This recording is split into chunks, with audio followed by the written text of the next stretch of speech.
very quick question එකක් මේ හදාගෙන තියෙන්නේ.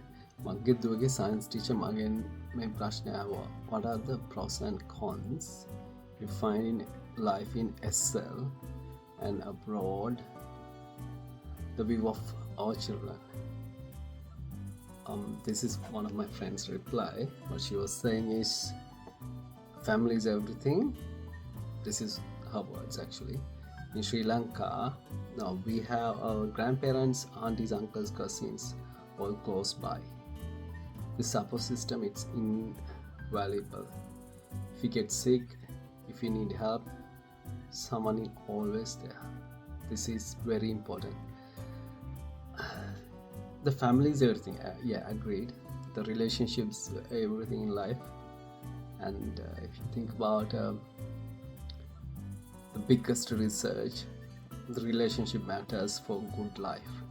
There's the biggest research, and if you can check tech talk regarding research, yes, family and relationship is everything in life. Agreed. We have our grandparents, aunties, uncle, cousins all close by, and the support system, it's invaluable. What happened when I was in Sri Lanka, my hometown is Kandy, but unfortunately the work I was doing sort of like IT consulting, then I had to move to Colombo. In that case, similar, we won't travel every weekend. I won't see my parents for like sometimes months, sometimes years. It's a similar situation, even though if I'm staying in Sri Lanka. The main reason, even if you're like in the same village, what happens with the current economic the vibes in Sri Lanka, you have to work really hard, and there's no way you can save money in Sri Lanka. In that case, you don't have time. Even if you go to Sri Lanka, I only see my sisters at the weekends because they're a little bit of free on the weekends. Also, they have the swimming classes. They need to drop their kids to the English classes, science classes. They're so busy. It's very busy life. I mean, you can make it similar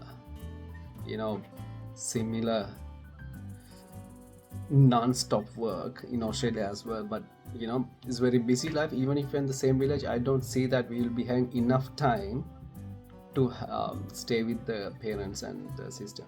And the support system, yes, agreed. If you talk to someone, definitely somebody will come and help you. But here, it's a support system is like automated. There's no need of support system like that. If you call ambulance gonna come. That's like if it is heart disease, heart attack, it's going to be real. It's anyway, it's going to be trouble. But if anything else, ambulance is gonna come. I'm not sure what's a support system, the definition here, but I feel like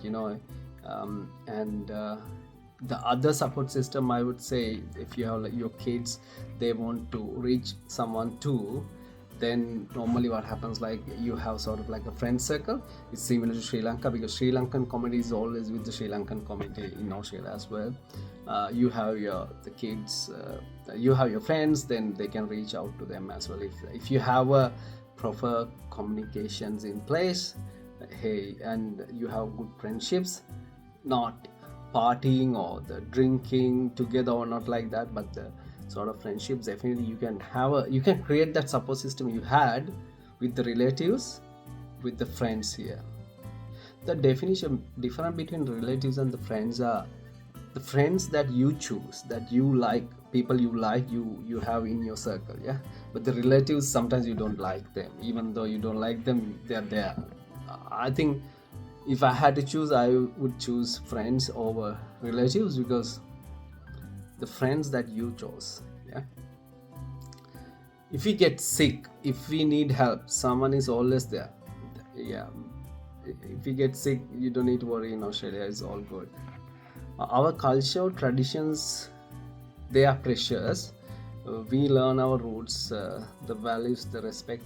Absolutely, I respect my roots and the culture, yeah. But the quality of the people, it's not because of the bad people, we are all humans, It's because of the pressure that, if you know the Maslow's hierarchy, if you don't have the base, like water, food, air, quality air, and the shelter, everybody's gonna go mad. It's normal, like, that's because of the facilities, that because of we owe a lot of money to other countries. Then everybody's like stressful, and I don't see a good environment, social environment, compared to Australia. 100%. That means culture, it's up to you. Like, I have seen kids here, they are Australian parents. It depends on, not like because of Australia or Sri Lanka, it depends on the parents responsibility to define the culture for their family. Then that's gonna like expose to their kids. Like, for an instance, if your house, when your kids have their birthdays, then you invite your friends and have party, drinking alcohol, and you are going to be a bad example for kids, 100%. Then the way you act within the household, how you deal with your friends and the family and the society. If you are screaming at people, somebody cut off, like when you drive, it's not going to be a good child. It's not a good right culture. I have seen a lot of people come from New Zealand, so good. They are grounded to they're grounded and they're very well behaved, so good, so many good kids. At the same time, the bad kids, because the parenting, it's not the issue of genetics or anything else. Like, if you ask me, like, show me your 5 friends, I'll show you a future, sort of like that. The best people around you is parents and your brothers and sisters, and that's culture.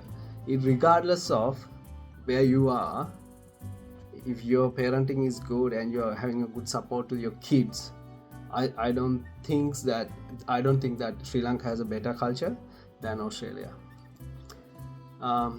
We learn our roots, the values, and the respect. That definitely, you can make sure you respect other people, then the kids looking at you and they respect you and the other people as well. This is something we can't buy. Definitely we can't buy, but you can practice with the kids. Even Sri Lanka, there's a bad kids, good kids. It's all about not the culture, it's about the parenting, and we have the first circle of friends and the family. We learn to respect elders and our values, our heritages. That's good, but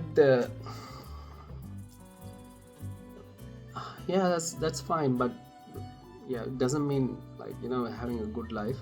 Sometimes opportunities are limited. Job, education, sometimes not as advanced as the countries. We have to work hard. That's right. Many opportunities, education. Abroad, we have what she was saying is, abroad, many opportunities, education, job exposure to things. We have learned much, see the world. Financial stability, often better. We can earn more, save more, a better future, exposure to diverse cultures, which is good. This will broaden our views to the world. These are the advantages of staying abroad. Cons: loneliness, it's a big problem. Yes, I would say the first few months is not good. You miss home. I think after, like, first 2 years, 3 years, once you have like a better circle of friends, you don't need like 10 friends, you need only 1 or 2 friends, really good, like you can say good morning and you work together or train together, something like that. We don't need like many friends, only 1 or 2 friendly families. because if you're a family, you need a friendly families. Yeah. um, then you will not feel loneliness after some times, and you will miss our family, our friends at our home. It's not easy being alone. Yeah, the other option, if you really miss the parents, you can bring them, like, every five. That's, I think, a lot of visa types that the parents can stay up to 3 years to 5 years with you. I think my father stayed with me like almost 3-4 years with me. Yeah, if you really want to, yeah. And also you can travel back, because if you have money, yeah, then you can go every 6 months. I used to do that like 2013 to 2018 or something like that. Yeah, I understand. But sometimes after you're staying like 10 years in Australia, when you go to Sri Lanka, this is what happens. I think people know that when you come back to Australia, you feel like you're coming home, because now you're getting used to it. The humans are really,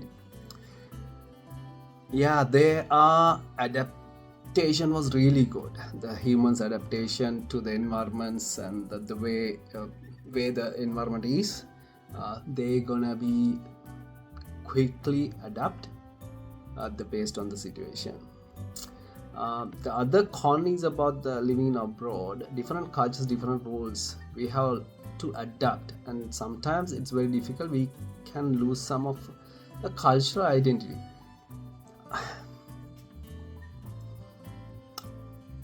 I would like to do a separate video about culture identity and what is culture and all this. The best way to learn is if you can read Sapiens. Yes, Sapiens. If you can read the Sapiens, that would be really good. Then you will understand the religions, the culture, what the evolution looks like to us, everything. That, as I said, you define your culture within your family, and that's how it is. The main influencers for your kids are your parents, their parents, regardless of which country you are. I understand, like, if you're in a very bad country and everybody's having guns and trying to kill each other, definitely it's not the right situation. But compared to Sri Lanka and Australia, I would say definitely the culture perspective. The people in Australia, they are disciplined. You can't even hear a horn, like, when you drive a car, and they are chill. I would say they're chill, and they're also like the majority, I would say, not the minority. Majority is really good and calm and quiet people. Discrimination, sadly, there's another con. Like discrimination, sadly, discrimination happens in Sri Lanka as well. Like, it's if you like ministers, sort of like, they don't even care about they just care when they want to get the vote, but otherwise they just discriminate all the other people. They don't care. And the government officers, if you go to one of the office to create a company or anything like that, you get discriminated. That happens I think I have seen in Sri Lanka than Australia.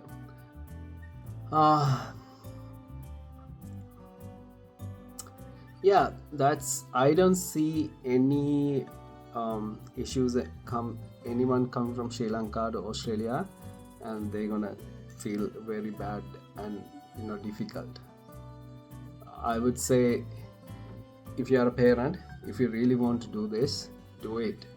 That is, I would advance, I would say, the first generation, that is us, it's going to be challenging for the first generation, but the second generation, that's your kids, they're gonna love that decision you had for them. You will sacrifice your life for sure, like 10-15 years with the language, with everything, but they're gonna give us well wishes for us, forever that you came from some country where you it's happening like developing country to developed country, which is good. And I'm not saying that don't support your country. Yes, they do support the country, and you when you earn money, you can do a lot of charity work there and support the kids, support the schools. But you know, the 100%, there's no doubt. There's not even zero doubt for me. If you can migrate, that's 100% good for your kids. I'm not talking to people the 1%ers in Sri Lanka, like they are like filthy super rich. Even for them, actually, they can't ride a Lamborghini. You know, like the roads are not good. If they wanna ride a Lamborghini, they should come here. Yeah, because infrastructure is there. Yeah, for them it might be like they might need to think twice, but for the rest of the 99%ers working hard and going to 9 to 5 job, they don't have businesses, definitely 100% for them it's going to be good, as well as their kids. They're going to be second generation, they'll be having the best life in their life. Let's do this, guys.